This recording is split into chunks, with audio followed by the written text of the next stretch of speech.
নমস্কার, কেমন আছেন সবাই? মামনস কিচেনের নতুন আর একটা রেসিপিতে আপনাদেরকে অনেক অনেক স্বাগত জানাই। আজকে আমি বানাবো কচুরলতি।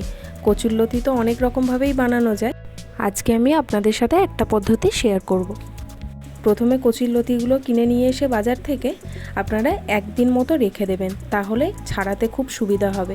দেখতেই পাচ্ছেন আমি কিভাবে ছাড়িয়ে নিলাম, খুব সহজেই ছাড়িয়ে যাচ্ছে। আমি বাজার থেকে এনে দুদিন মতো রেখে দিয়েছিলাম, তারপরে এরকম হাতে করে ছালগুলোকে ধরে টানলেই উঠে চলে আসছে। এছাড়াও বিভিন্নজন বিভিন্ন রকমভাবে ছাড়ায়, কেউ ওই যে স্টিল উল হয় যেগুলো বাসন মাজার, সেটা দিয়ে অনেকে পরিষ্কার করে, যার যেটাতে সুবিধা সে সেভাবেই পরিষ্কার করে নেয়। কিন্তু এটা মাথায় রাখবেন যেন ভালো করে এই ওপরের যে খোসার মতো অংশটা ভালোভাবে যেন ছাড়ানো হয়, না হলে কিন্তু মুখ চুলকাবে। আর কচুরলতিতে অনেকেরই মুখ চুলকায় অনেক সময়, কিন্তু আমি যেভাবে বলবো সেভাবে যদি রান্না করেন একদমই মুখ চুলকাবে না। তো কচুরলতিগুলোকে খুব ভালো করে পরিষ্কার করে কেটে নিয়েছি এরকম বড় বড় করে। এবার মেন রান্নাতে চলে যাচ্ছি। কড়াইয়ের মধ্যে জল নিয়ে জলের মধ্যে আমি লবণ আর হলুদ দিয়ে দিলাম। জলটা ফুটে গেলে এর মধ্যে কচুরলতিটা দিয়ে 5 থেকে 6 মিনিট একটু সিদ্ধ করে নেব। দেখতেই পাচ্ছেন কচুরলতিগুলো ধোয়ার পরে কতটা পরিষ্কার হয়ে গেছে। কচুরলতিগুলো দিয়ে দিলাম। এবার ঢাকা দিয়ে আমি 5-6 মিনিট মতো সিদ্ধ করে নিচ্ছি। খুব বেশি গলিয়ে ফেলবো না। দেখে গোটা মনে হলেও যদি হাতে করে চাপ দেওয়া হয় তাহলে কিন্তু গলে যাবে। এরকম অবস্থায় নামিয়ে নেব।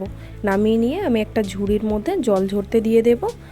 আর আমার রেসিপিটা যদি আপনাদের ভালো লেগে থাকে একটা লাইক করবেন, বেশি বেশি করে শেয়ার করবেন। আর আমার চ্যানেলে নতুন হয়ে থাকলে চ্যানেলটাকে সাবস্ক্রাইব করে পাশে থাকা বেলটাকে প্রেস করে দেবেন, তাহলে আমি নতুন কোনো ভিডিও আপলোড করলে সেটা আপনাদের কাছে খুব শীঘ্রই পৌঁছে যাবে। চলুন এবার তাহলে মশলাটা বানিয়ে নিই। মশলা বানানোর জন্য আমি মিক্সিং জারের মধ্যে 7-8টা রসুনের কোয়া, 1.5 ইঞ্চি সাইজের একটা আদা, 1.5 চামচ জিরে ভালো করে পেস্ট করে নিচ্ছি। এবার কড়াইয়ে বেশ খানিকটা সর্ষের তেল দিয়েছি। এই রান্নাটার জন্য কিন্তু একটু বেশি পরিমাণেই সর্ষের তেল দিতে হবে।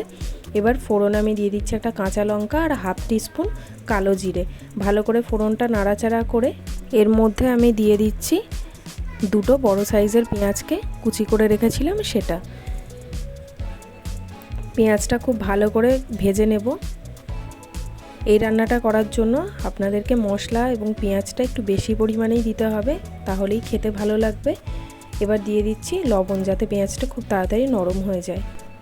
এবার আমি দিয়ে দিচ্ছি পরিমাণ মতো হলুদ গুঁড়ো। এখানে আমি 1 টিস্পুন হলুদ গুঁড়ো ইউজ করেছি। ভালো করে আবারও একটু নাড়াচাড়া করে নেব। এবার এর মধ্যে দিয়ে দেব পেস্ট করে রাখা মশলাটা দিয়ে আবারও খুব ভালো করে মিনিট 3-4 মতো কষিয়ে নেব। খুব ভালো করে আপনারা কষিয়ে নেবেন যতক্ষণ অবধি তেলটা না ছেড়ে আসছে। এবার এর মধ্যে দিয়ে দিচ্ছি মশলার বাটি ধোয়া জল। ভালো করে আবার 3-4 মিনিট মতো কষিয়ে নিয়ে এর মধ্যে দিয়ে দিচ্ছি রঙের জন্য 1 টিস্পুন কাশ্মীরি লঙ্কার গুঁড়ো। আবারও 2-3 মিনিট নাড়াচাড়া করে নিচ্ছি। এবার এর মধ্যে সিদ্ধ করে রাখা যে কচুরলতিটা ছিল সেটা দিয়ে দেব। কচুরলতিটা দেওয়ার পরে বেশ খানিকক্ষণ নাড়াচাড়া করে নেবেন খুব ভালো করে, যাতে এর কাঁচা গন্ধটা চলে যায়। এর মধ্যে এবার দিয়ে দিলাম ঝালের জন্য 2টো কাঁচা লঙ্কা। আমার লঙ্কাগুলোতে খুব ঝাল ছিল, সেই জন্য আমি 2টোই দিয়েছি। এবার দিয়ে দিচ্ছি এর মধ্যে খুব সামান্য পরিমাণে আর একটু জল, যাতে একটু মাখা মাখা হয়। এইটা একটু মাখা মাখা মতো হবে। এছাড়াও কচুরলতি বিভিন্নজন বিভিন্ন রকমভাবে রান্না করে, ঝরঝরেভাবেও অনেকে রান্না করে শুকনো শুকনো, কিন্তু এই রেসিপিটা একটু এরকমভাবেই রান্না করব। আমার মনে হয়েছিল লবণটা একটু কম হচ্ছে, তাই জন্য আবার একটু লবণ দিয়ে দিয়েছিলাম। নামানোর আগে আমি খুব সামান্য পরিমাণে একটু চিনি আর একটা কাঁচা লঙ্কা আবারও চিড়ে দিয়ে দিলাম, এতে টেস্টটা আরও অনেক ভালো হবে। ব্যাস, এবার আমি এটাকে সার্ভ করে দেব। আর রেসিপিটা ভালো লাগলে অবশ্যই একটা লাইক করবেন, চ্যানেলটাকে সাবস্ক্রাইব করে পাশে থাকবেন। এখানে বলে রাখি, যাদের অতিরিক্ত পরিমাণে মুখ চুলকায় তারা খাওয়ার আগে সামান্য একটু পাতিলেবুর রস ছড়িয়ে নিয়ে খাবেন, বা ভাতে একটু পাতিলেবুর রস মেখে খাবেন, তাহলে একেবারেই মুখ তো চুলকাবেই না, খেতে কিন্তু কচুরলতিটা আরও ভালো লাগবে। দেখা হবে আবার নতুন কোনো রেসিপি নিয়ে, ততক্ষণ সবাই ভালো থাকবেন।